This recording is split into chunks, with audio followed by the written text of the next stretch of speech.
from you. So the underwriting is way overkill.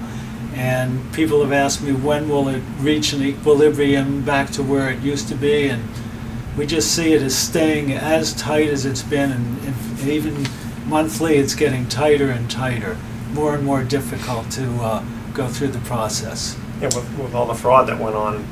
And banks are worried about federal oversight, and so the pendulum has swung all the way one way, and it can't go much further, and it'll come back. It's just a question of when. Yeah, I don't see it. Right now, it's just stuck at where it is, and I see that for the near future, at least. That it's how do you deal that with your clients? Do you just start you just have to warn, because it's very frustrating for clients. I mean, I have clients that I've refinanced innumerable times, and now we go do it, and the banks are looking at a rental property much differently than they used to, and suddenly they don't qualify, or you just have to prepare them as best you can up front that it's a much different environment. And I know you've refinanced with me or someone else before, but this time it's going to be a lot more paperwork, a lot more explanations. They do their own, we pull a credit report initially just before they close the loan. They pull another credit report. They pull up addresses that we haven't seen on credit reports in people in years, and people even have to think about what they were, but they have to explain those addresses. Well, I had an investment on my tax return that I did some $4,000 investment in an old limited partnership back in 1986, and the income and loss, it's like less than $3, and yet they wanted to see every little aspect of that K1. And it's like, gosh, guys, you know, I mean, there comes a de minimis rule here somewhere. We hope there does at some point, but it's almost as unreasonable as the don't ask loans that everybody got, the liar loans. Yeah. Banks have never existed in the real world when it comes to accountability, so they're having a hard time adjusting and figuring out what's going on. Yeah, that's true. Yeah. And let's see here. I got a offshoot here because it's too depressing talking about these loans. But before we do, actually, though, what kind of rates are you looking at now? The rates are, I've been in mortgage business for almost 20 years now and buying property in the 70s. These rates are as low as they've ever been in my lifetime. A 30-year fix is under 4%, probably 3 3/4%. That's with no points. You can get a 15-year loan at about 3%. Okay, now you've been a co-host here for a couple of months, and the sense that I get from you is that you work very, very hard for your clients. I always have, but now it's a lot harder, and I've dedicated most of my business is referrals from past clients, but I'm always open to new clients. Okay, and how do people get a hold of you? They can call me at 415-515-1941. They can go check out RPM's website. We're a huge privately owned bank, and a lot of information on our website that they can check out. And in the fourth segment, we're going to talk about Chase and what's going on with the $2 billion. Did you happen to find the extra $2 billion that they lost? It wasn't in my trust account. It wasn't in your trust account. It only took them 6 weeks. It wasn't in my trust account today. Today. I'm not talking about yesterday. Yeah. That's right. Now, who would you hire for if you got in trouble? I have one name and one name only, and that would be, and I'll tell you that later. Yeah. Okay, here's just kind of a couple of funny things here. Question, should I have a baby after 35? The answer, no, 35 children is enough. Okay, and in 2 months, okay, I'm 2 months pregnant now. When will my baby move? With any luck, right after he finishes college. And let's see, what is the most reliable method to determine a baby's sex? Childbirth. Let's see, my wife is 5 months pregnant and so moody that sometimes she's borderline irrational. So what's your question? That's a little scary there. Let's see, my childbirth instructor says it's not pain I'll feel during labor, but pressure. Is she right? Yes, in the same way that a tornado might be called an air current. Okay, when is the best time to get an epidural? Right after you find out you're pregnant.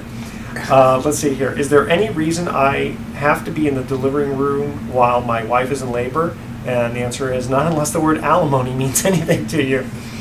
Let's see, any way to avoid while recovering from childbirth? Yes, pregnancy. Okay. Let's see, do I have to have a baby shower? Not if you change the baby's diaper very quickly. Okay, and with that fun stuff, we're going to cut to our third and final trivia question. This very well-known soccer player wears number 23. Who is he? The first 3 callers with the correct answer win a free 3-day, 2-night stay at the Lighthouse Resort. By the way, it's not Pele. I think he wore number 10, and that was many years ago. Are going to win a free 3-day, 2-night stay at the Lighthouse Resort. Their website is lighthouse4fun.com. Call 888-912-1190. That's 888-912-1190 to answer this question. This very well-known current soccer player wears number 23. Who is he? Make sure to include your name, your email address, and remember, please, to speak slowly and spell out your information one letter at a time. And we will be right back. Good. It's probably not Brandy Chastain. Pardon? It's not Brandy Chastain, no. Well, she was the one who... Yeah. I have a question for your listeners. Okay. So what happens if Robert writes a $100 million loan and is so happy he goes out, celebrates, drinks up a storm, drives home, gets popped for DUI? What happens to it?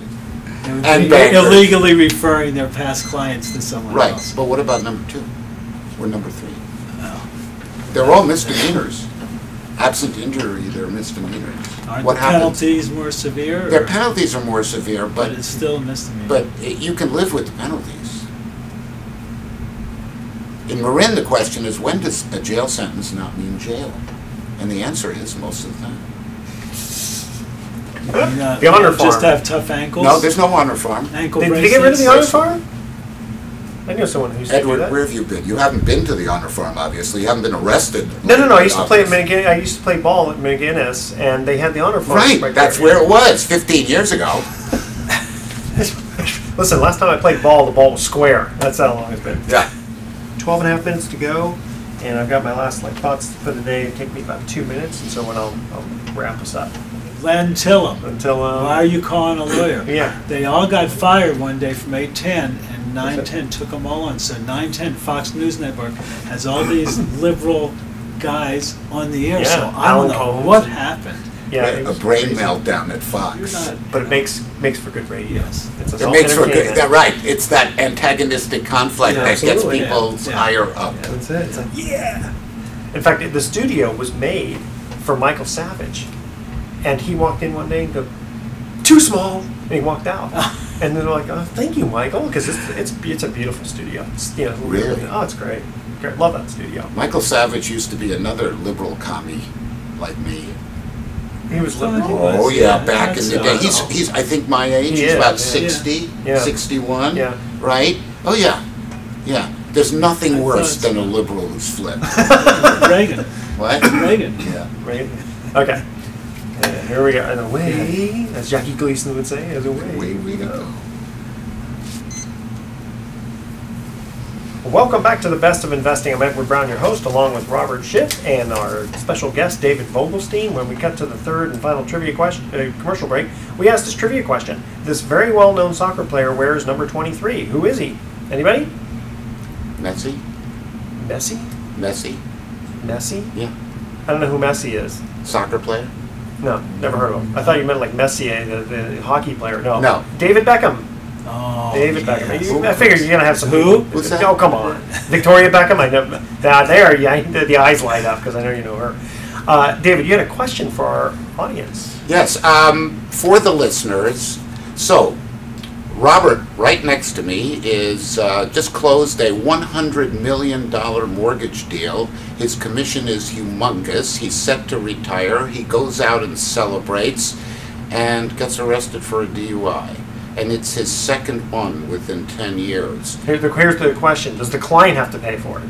Oh, yeah, big time. And so the question is, forgetting about what happens to him in the criminal case, what happens to his mortgage broker's license? Is it affected in any way? Those are issues that we are dealing with more and more. Because of the transparency of criminal cases, more and more licensing agencies within the state are taking action against people who are suffering criminal convictions, even of a misdemeanor nature. Doctors, lawyers. You're brokers. representing the person who got in trouble with the licensing agency and are trying to get their license back, or where do you come in? Well, what I would do is, if Robert came to me, hat in hand, a big check in hand, and, First thing, check. Oh, you take that check. so. and I would take that check and tell him how lucky he is that he didn't hurt anybody, including himself. And then I would, before I took another step, go to the experts in the field of license representation. There are several great lawyers who know how to represent people before the boards, know what the boards are looking for in terms of rehabilitation and remorse, because that's very different than what happens in the criminal case. So in those situations, an ounce of prevention is worth a pound of cure.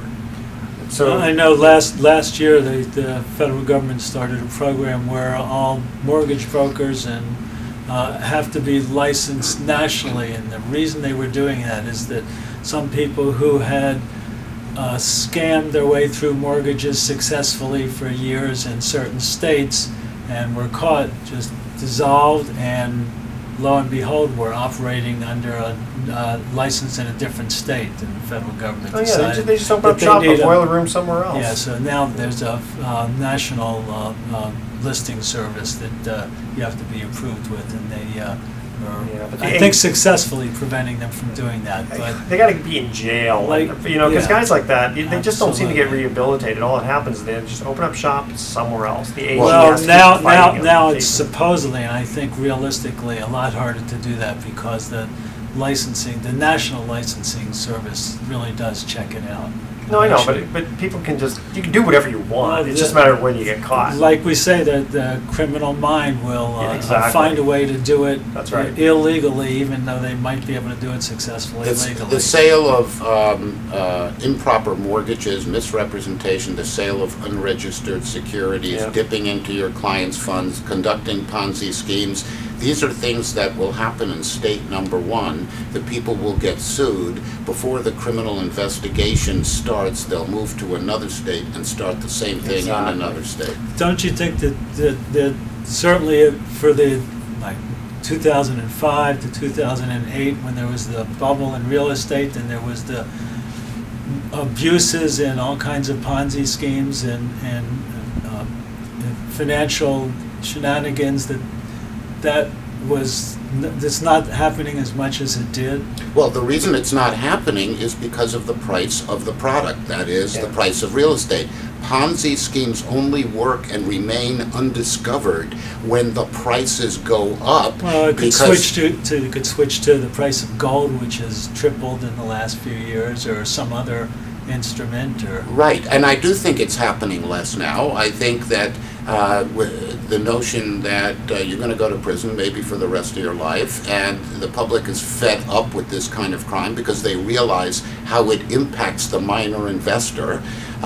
I do think there is an impact there, but to me the most compelling reason that it doesn't continue to occur is that it's hard to do a Ponzi scheme when you don't know what the price of real estate is, because it's based upon the most recent sale of a product that goes up in value so that you can reap your profits and pay off the first investors while you're taking money through the process. yes. Sounds like you've done this before, David. You're so well versed in it. I'm just kidding you. I'm always I teasing plead the David. fifth. Yeah, exactly. Okay. Before we get into our thoughts for the day, $2 billion, Mr. Chase. What's going on there? They Well, just made that a was little just clerical error. that was just the first quarter of the year. I'm sure they'll do much better. Or That's for not 6 as weeks. bad. Apparently it happened in 6 weeks. And they said it was just incorrect behavior and bad timing, and they're sure to correct their mistakes quickly. So if your 4-year-old child came to you and said, I misplaced my $3, and this is the 5th or 6th time that it's happened, there would be some punishment or some consequence so the kid could learn how to take care of his money. And that's one of the problems with the banks. They are treated specially, so they have come to believe that they are entitled to special Well, and treatment. by the Well, way, and the and- legal ramifications say that they are the way.